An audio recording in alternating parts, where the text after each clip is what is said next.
弟兄姐妹平安，跟你旁边的人说，真开心跟你一起敬拜神。我们正道之前，还是一起来诵读我们的信仰宣言《使徒信经》。我信上帝全能的父，创造天地的主。我信我主耶稣基督，上帝的独生子，以圣灵感孕，由童贞女玛利亚所生，在本丢彼拉多手下受难，被钉于十字架，受死埋葬，降在阴间，第3天从死里复活，升天，坐在全能父上帝的右边，将来必从那里降临，审判活人死人。我信圣灵，我信圣而公之教会，我信圣徒相通，我信罪得赦免，我信身体复活，我信永生。阿门。有人认识这是什么吗？举一手。佛手瓜啊，来，送给你们了。刚才举手是这样。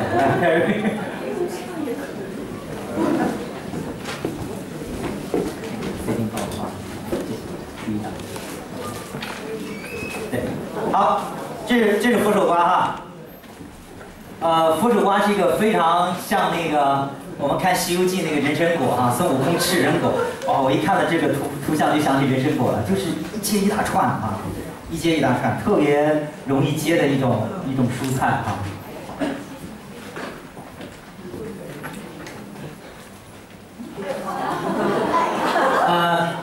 这是我们家里接的哈，接了4个，然后这个小赞一照相就这个样哈，大笑。我们家的那个佛手瓜呢还没有像那么多哈，刚才那张照片那样，但是我想可能1、2周之后就会那样了哈。欢迎大家来我们家采摘啊。今天要跟大家分享的主题，结出果子来。结出果子来很简单哈，是圣经给我们很重要的一个教导。那今天要讲这个主题呢，也很清楚，我们很清楚，主耶稣要让我们结果子。最近我们家我就砍了3棵树啊，有一棵是我忍耐了12年的柠檬树，把它砍掉了啊，就12年一共结了2个果子，我终于把它给砍掉了。这个经上记着说是斧头已经放在树根上面了啊，我是拿电锯把它给锯掉了，不再怜悯它了，12年白占土地啊。还有一棵猕猴桃的那个树啊，据说是猕猴桃，1个果子也没结哈，12年，所以我也把它给砍掉了啊。我想耶稣跟我们的同样的提醒也是如此，同样的提醒也是如此，就是若我们不结果子啊，我们就是要被砍掉啊，因为我们本来是那个野橄榄枝，我们被接到真葡萄树上面，我们要结出果子来。好不好？我们一起今天来阅读我们今天要讲的经文，《路加福音》3章7到14节啊。我们一起来读。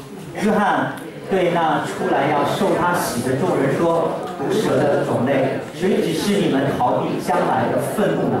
你们要结出果子来，与悔改的心相称。不要自己心里说，有亚伯拉罕为我们的祖宗。我告诉你们，神能从这些石头中给亚伯拉罕兴起子孙来。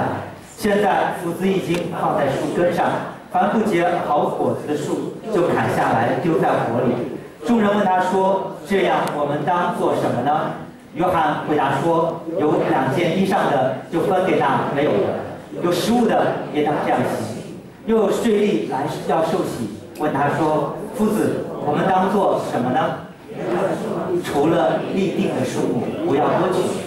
又有兵丁问他说：‘我们当做什么呢？’约翰说：‘不要以强暴待人，也不要讹诈人，自己有钱粮就当知足。’”我们一起来低头祷告。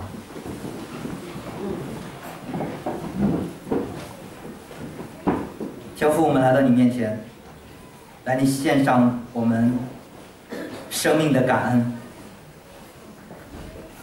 因着你爱子耶稣基督的救恩，让我们今天每个人都可以是一个重生的生命。天父，我们何等的感谢你，莫大的恩典你赏赐给我们。愿今天早晨你的百姓聚集在一起，能够聆听你的话语，从你那里汲取灵粮，结出更多的果子来。谢谢天父，听我们的祷告，奉耶稣基督的名求。耶稣说：“你们多结果子，我父就因此得荣耀，你们就是我的门徒了。”这是约翰福音15章8节，在真葡萄树的那章当中，耶稣所教导我们的。同样，我们知道，在刚才我们读的经文的后面第17节，主耶稣手里拿着簸箕，要扬进麦场，把麦子收进仓里，却用不尽的火把糠秕烧尽。弟兄姐妹们，施洗约翰说，那个后来的主耶稣，他要手里拿着簸箕，扬进麦场，把麦子收进仓里，把那些糠秕都烧尽。有人知道什么是麦场吗？大家都不知道。用簸箕来扬麦子，大家知道了啊，老人家都知道啊，很多年轻人不知道。我小时候在农村生活，所以我很清楚那个卖场的场面就是当整个的那个麦子收割完了之后他们要把它用簸箕来往空中一撒，然后那个糠秕呢就会被风吹到远处，然后那些结实最大的那些的麦粒都会落到那个簸箕里面，所以那些簸箕里面的麦粒会收到仓里面去。还有一些结实不是那么很重的，可能就吹到旁边了，可能他们再重新再工作一遍，就把那些收拾起来，再继续的剥皮以至于风再把那些的糠秕都给吹跑，剩下的粮食收到仓里面去。弟兄姐妹们，耶稣在讲什么？很清楚，耶稣是审判的主，将来要审判的时候，没有第三条路，你不是粮食就是糠秕，你不是粮食就是糠秕。所以施洗约翰说，你们若不结果子，斧子就已经放在树根上面，就要被砍掉。弟兄姐妹，这是我们每个人要面对的。主耶稣说，我们若结果子，父就因此得荣耀，我们就是主耶稣的门徒。弟兄姐妹，这是我们信仰生活的真谛。可是我们常常回到最深的，我们最难面对的一个状况，就是我们怎么样结果子。弟兄姐妹，怎么样结果子？很难啊！我就想，我那颗12年的柠檬结了12年，一共结了2颗果子出来，怎么办？我要斥责他吗？让他一夜之间变黄吗？你给我结果子！甚至我有一棵小苹果树，它倒是结果子，可是果子是酸的，不能吃。我就犹豫了很长时间，后来我中间把它给就锯了一半然后没舍得锯完它，结果它又长出来，还是长那些果子，我就生怜悯它，然后我就去买了1公斤的白糖，就栽到土里面去了想让它的果子可以变甜当然我也知道这是天方夜谭我就忍不住这么一棵树长得那么粗，很不容易应该林老师没在我们当中应该是施磷肥是吧？可是我想跟大家讲的就是，它不结果子怎么办？弟兄姐妹，我们人不结果子怎么办？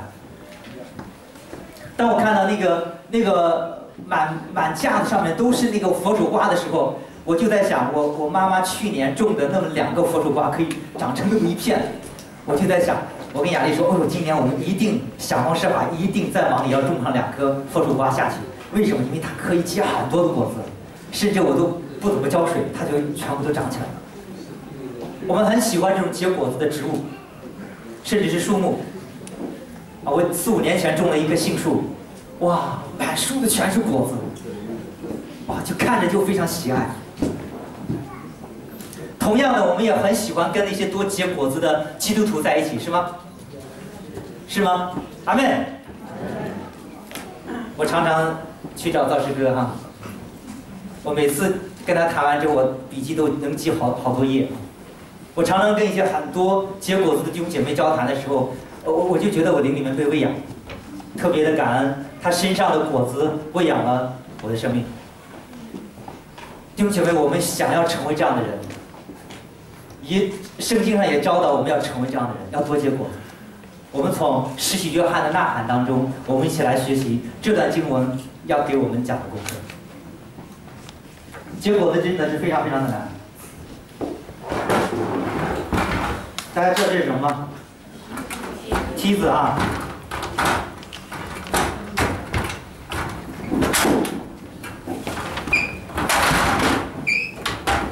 谢谢刘帅。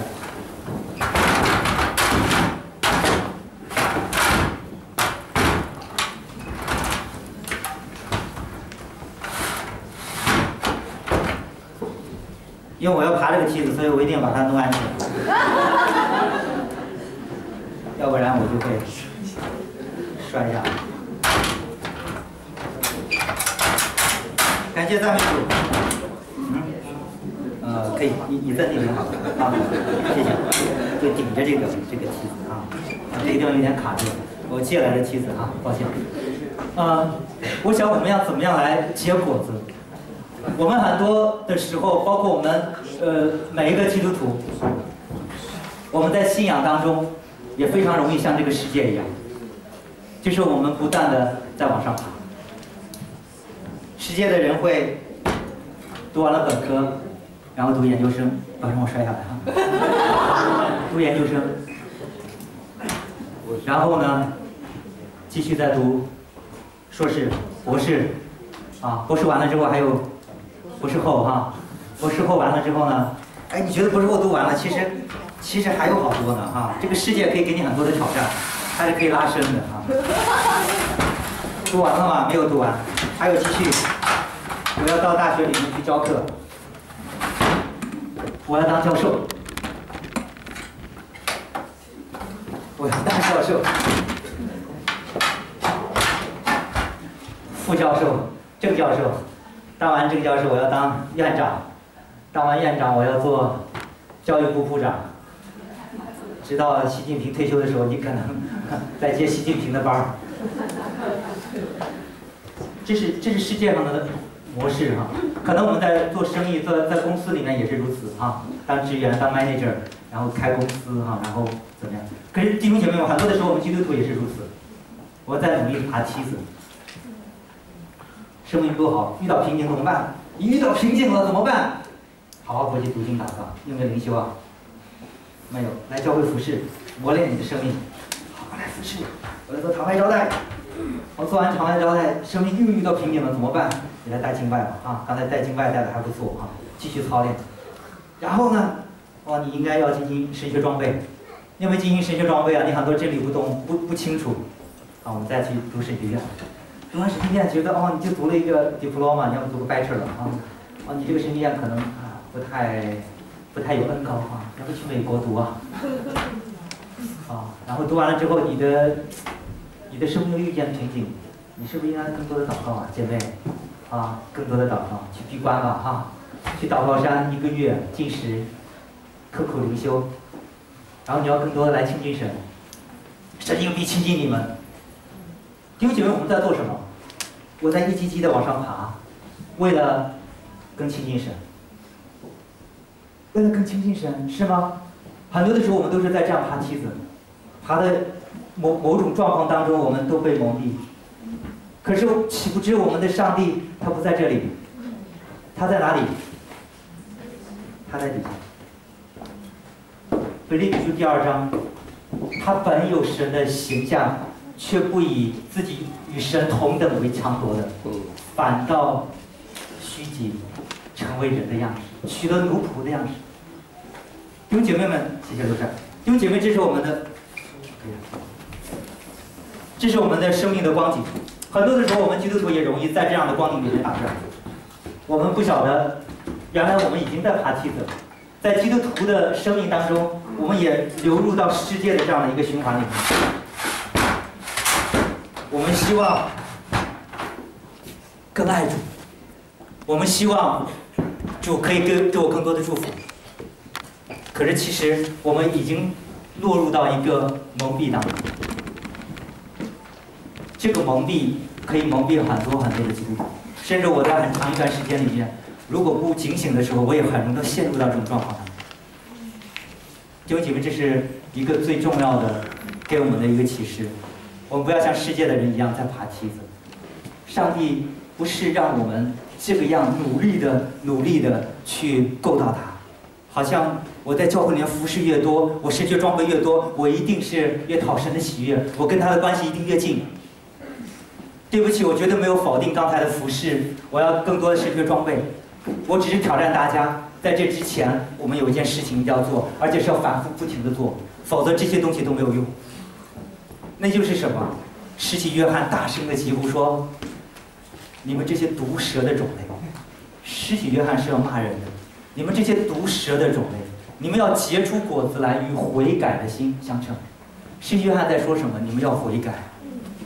弟兄姐妹，我们若不悔改，我们所做的所有的这一切，只是在爬梯子，为了能够更亲近神。可是，就像其他的宗教信仰一样，像拜佛、拜偶像一模一样，我们努力的想要来亲近这个偶像。施洗约翰说：“你们要悔改。”结出果子来，与悔改的心相称。弟兄姐妹们，首先我们来思考，我们若要结果子，首先我们是要来悔改。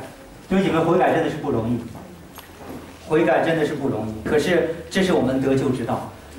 若我们基督徒没有一颗悔改的心，我们就跟救恩无关。阿门。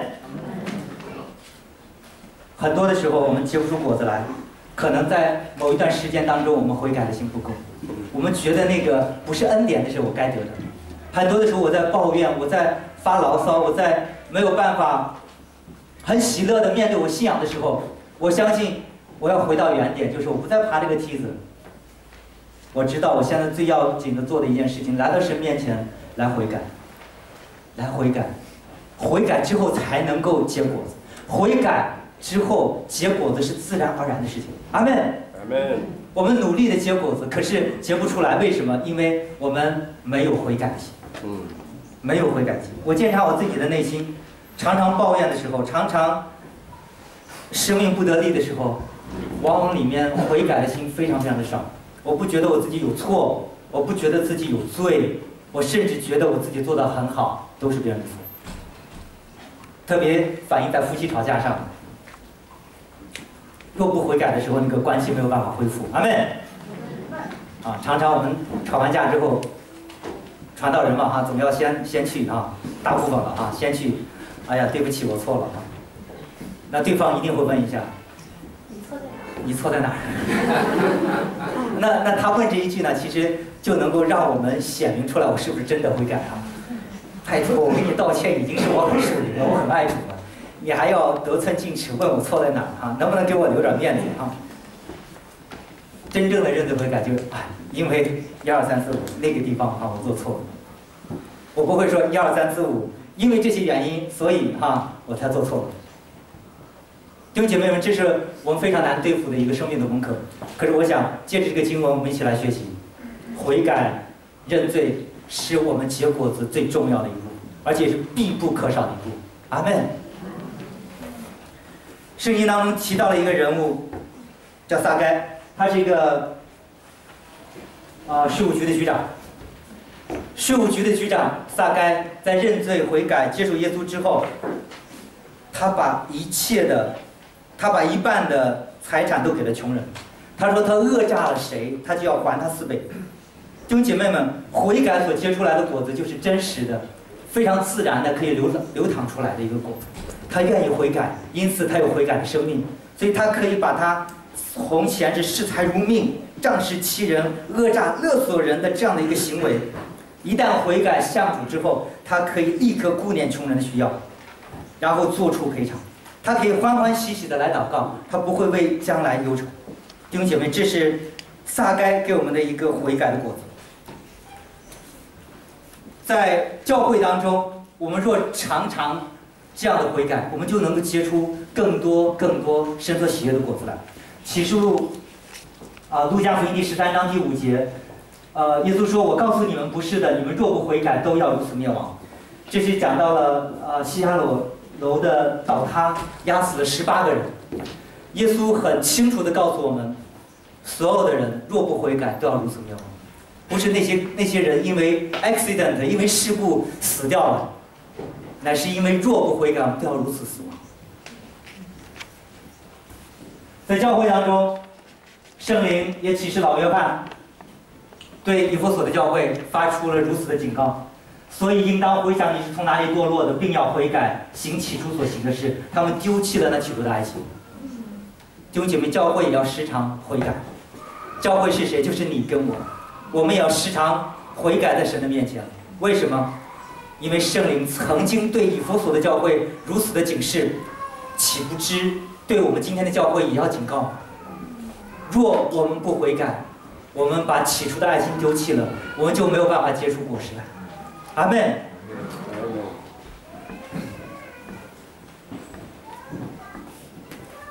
第二个，我们看到了施洗的约翰很清楚的说，悔改所结出来的果子。施洗约翰讲的很实在，就是你们要有捐书的果子啊。捐书的果子什么意思？他说2件衣服的有1件可以送给穷人，啊，有食物的也当如此行，是捐书的行为。因着有这样一个悔改认罪的一个生命的时候，我们在做这样的捐书是自然而然的一个果子，我就不会再觉得困难。弟兄姐妹，这是我们每个基督徒应该所结出来的果子啊，不是尽力的，是首先你要做那个悔改的工作。我想请问在场的各位，你们最近有人收到，最近1个月好了，有人收到礼物的，举举手啊！啊，就1个人、2个人、3个人、4个人、5个人、6个人、7个、8个，最近1个月有收到礼物的只有8个人啊。那我想请问，最近1个月有送出礼物的人举举手啊！不管什么礼物啊，你爱心啊哈，你的奉献啊哈，你甚至是时间啊哈，这些都是。哦，感谢主，送出去的比收到的多哈。但你们送出去的是不是我们当中的人？感谢赞美主，感谢赞美主。我想捐书的果子，我们先来看圣经的几段教导哈，很简单，我们来读一下。希伯来书13章16节，只是不可忘记行善和捐书的事，因为这样的祭是神所喜悦的啊，是神所喜悦的。腓立比书4章17节，保罗对腓立比教会的一个夸奖啊，我并不求什么馈赠，所求的就是你们的果子渐渐增多，多归在你们的账上。腓立比的教会常常供给给保罗，在他宣教的事工当中。哥林多后书9章9到12节，如经上所记，他施舍钱财，周济贫穷，他的仁义存到永远。那赐种给撒种的，赐粮给人吃的，必多多加给你们种地的种子，又增添你们仁义的果子，叫你们凡事富足，可以多多施舍。就借着我们使感谢归于神，因为办这供给的事，不但补圣徒的缺乏，而且使许多人越发感谢神。所以，因此我们知道圣经的教导非常非常清楚，我们不需要解经。在捐书的果子上面，教导我们要如此行，是让上帝得更多的荣耀。弟兄姐妹们，我们怎么样可以在我们切身的生活当中来履行这个圣经的教导？当我们有悔改的果子，当我们认罪悔改，在神面前知道上帝这一切都是你给我的，因此我怀着一个感恩的心，我是一个管家的身份的时候，上帝你给我的一切，我都可以按照你给我的感动给出去的时候，这个捐书没有任何的困难。我们最近，过去这2、3个月的时间，我们家里有些的果树慢慢都开始结果子啊，有一些的香蕉树啊、无花果树、杏树，还有什么树？还有香椿芽啊。结了果子之后呢，我们因为我们家的邻居比较多哈，每个栅栏都是1个到2个邻居哈，所以我们就常常。有一个英国人的老人家夫妻哈，我们是隔着栅栏，常常在讲话啊，所以我们常常就是有一些的果子，我们就把它放到袋子里面，然后呢就放到他们家栅栏的那个树枝上挂着啊，然后第2天呢，或者是过几天我就会收到他们家过来的西红柿哈或者黄瓜哈，挂到我们家这边，我们乐此不疲，就特别开心啊，甚至刚搬来的邻居哈，一对年轻人。我们家有一年种的那个南瓜啊，浇了好几个月的水，结果一共就结了2个南瓜啊，南瓜一共9毛9一个啊，然后我建议大家不要种南瓜了哈，去买掉，不值得哈，还真的哈，然后我们就一共2个南瓜，我就摘了1个，我就扔到那个邻居院子里面，啊，然后我们结了无花果树的这个果子，我们就到处去送啊，然后挨个的邻居去送。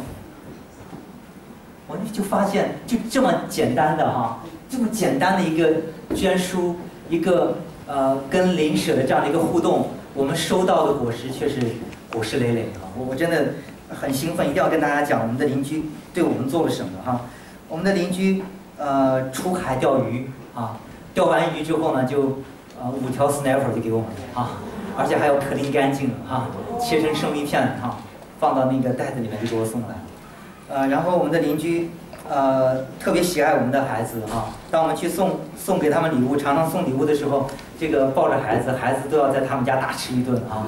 那个老人家就是把所有的好吃的全部都拿出来，因为他们家没有孙子啊，就所有的好吃他们都吃个遍。我们家赞呢又是口头禅，就是还吃还吃啊，就是吃不够啊。然后甚至他们在过年的时候也过来送孩子礼物，甚至还包过年的红包给他们，我都觉得特别过意不去。而且雅丽还常常跟着人家学糕点啊，学很多西式的糕点啊，如何做糕点，现在越学越多啊。现在要突破，我们今天下午想要让他学一下做一下披萨啊，学更多的糕点。这是邻居借给他的书，然后手把手教他做的。然后我们也看到，有华人的邻居，我们有这样的互动的时候，他们就有很长一段时间，然后他们就愿意把自己的孩子们想要送到我们的教会来小组啊。等一下可以跟朱莉、跟奈斯来接洽一下啊，你们可以把他们家的孩子来接到你们的小组来。我们在邻居的这个互动当中，我们就发现上帝要给我们凡事富足，让我们更多的施舍，使感谢归于神。我们就真的是经历到这样。弟兄姐妹们，很简单，我在最近的这2、3年的时间里面，一直有个感动，就是我们教会可不可以发动一个活动，就是 Love Your Neighbor， 爱你的邻舍。捐书的事情，我真的特别感动啊！我们教会的很多的弟兄姐妹在捐书上面特别的蒙福。也特别的弟兄姐妹在捐书上特别的 generous， 因为他所相信的神是一个慷慨的神，所以我们很多的弟兄姐妹特别的慷慨。我们在参加青年小组里面有个小弟兄就说，他奉献的比他收入还多，我听着就特别的感恩。真的，我们当中很多的弟兄姐妹都是我们学习的榜样。可是我想要更多的弟兄姐妹都能够蒙福，我们可不可以有这样的一个感动？我们尝试，我们 love my neighbor， 我的邻舍，我先要去跟他有个互动，可能是最简单的，你最爱的，你做了一个披萨，你可以送给人家吃；你家里有什么果子出来，你可以送给人家1次、2次、3次、4次。我们有些什么事情，我们可以帮助他。如果年纪大的老人家，他没有办法做garden的，我们是可力所能及的，能够帮他推剪草。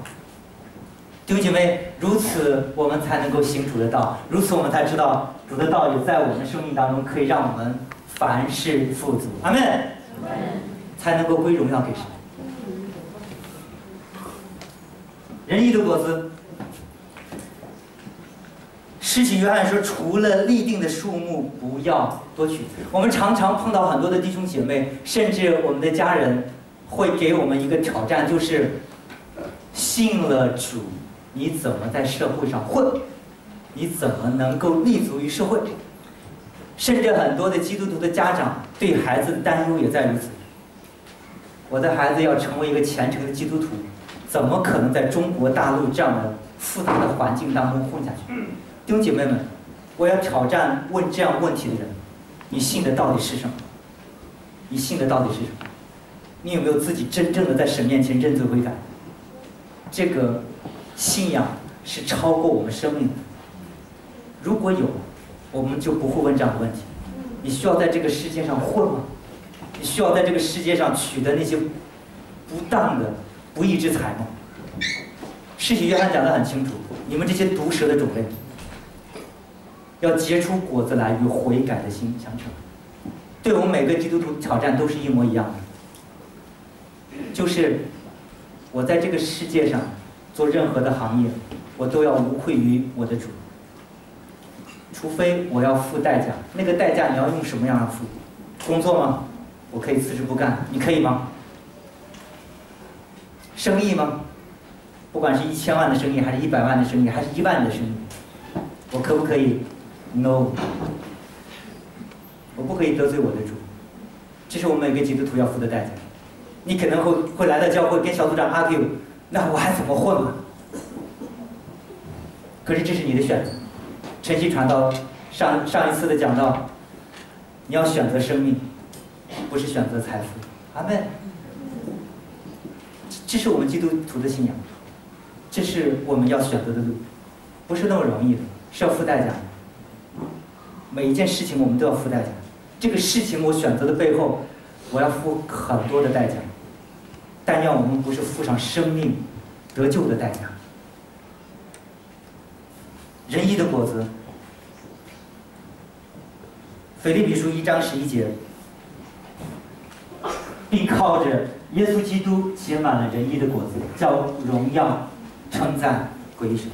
弟兄姐妹们，结果子不容易，可是我们一定是要靠着耶稣基督悔改、重生得救，不断的悔改在神的面前，我们才能够结出神所喜悦的果子。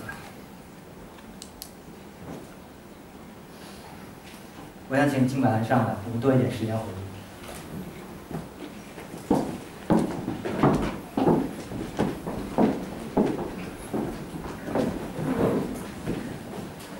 施洗约翰对2000年前的众人所讲的话，非常的直白。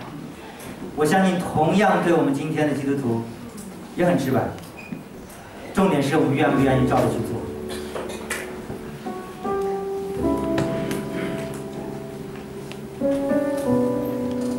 我们一起来到神的面前来安静。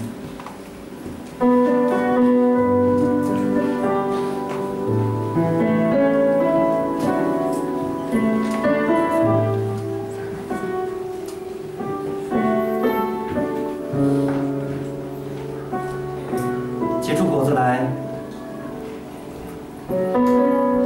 不是像世界所给我们的教导。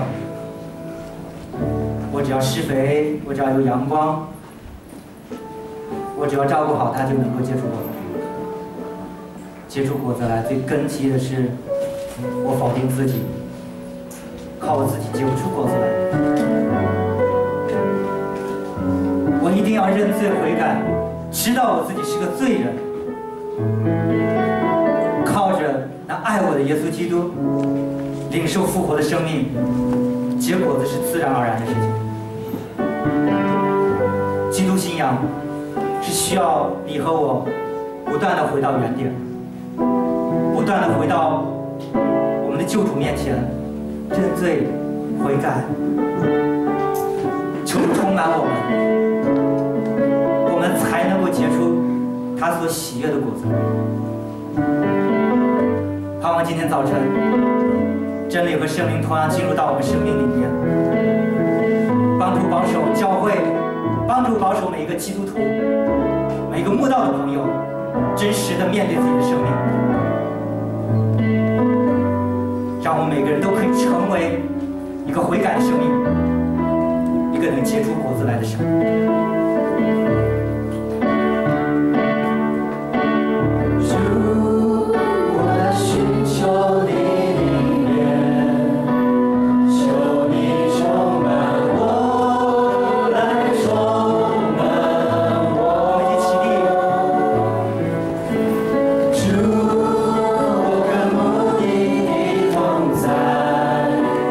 求你接近我，来充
时刻，好像看起来还不怎么成气候。我放心吗？我上了十字架，升天之后，他们12个人能不辱使命吗？主耶稣仍然给他们一个一个的洗脚，洗到每一个门徒的脚的时候，我的心随着主耶稣，我觉得那个托付越来越重。父啊，彼得的脚我给他洗了，这个人能承接我给他的托付吗？父啊，约翰的脚我给他洗了，这个人能够承担我给他托付吗？甚至当主耶稣要上十字架之前，他的大门徒还3次否认他。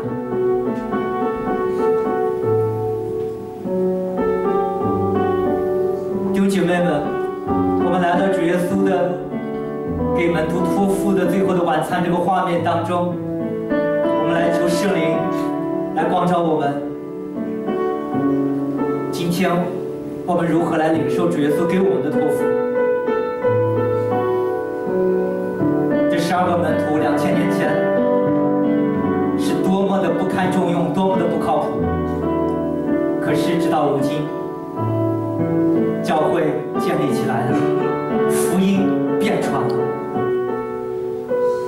今天你和我在世人看来是多么的不靠谱，可是我们愿不愿意重新回到主耶稣的托付里面，能够承担起这个福音的接力棒，在我们有生之年让福音可以遍传。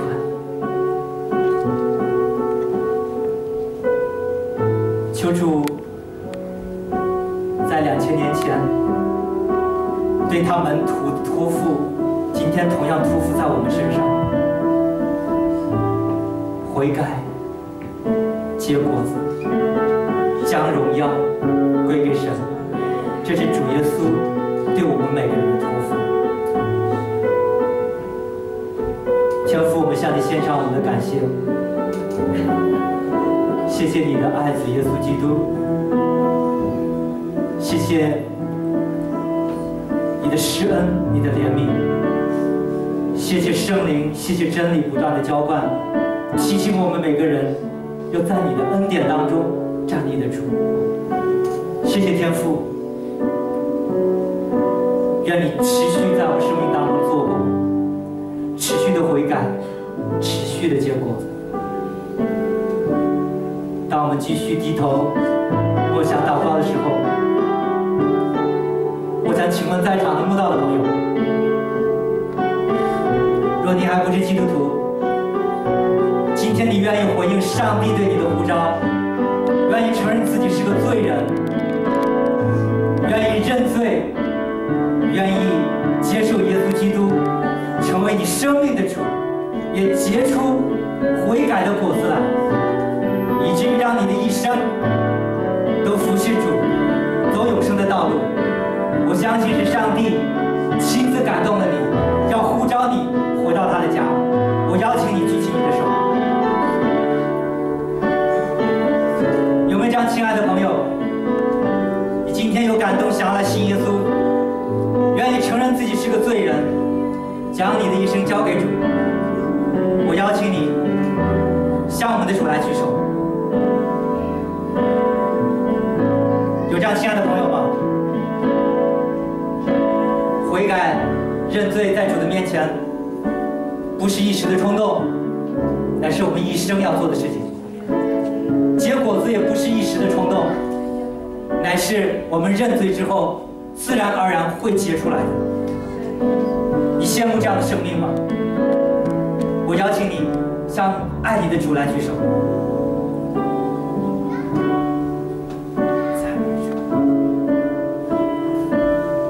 天父，我们来到你面前，带着一颗喜乐的心，领着每一个悔改的弟兄姐妹，你都赦免，你都恩待。愿你的教会，愿今天每一个你的儿女们，主，我们都从你的话语当中领受，也愿意用我们的生命去实践。谢谢天父恩待我们以下的时间，祷告奉耶稣基督的名求。把荣耀掌声给神。感谢大家手跟旁边人说要结果子。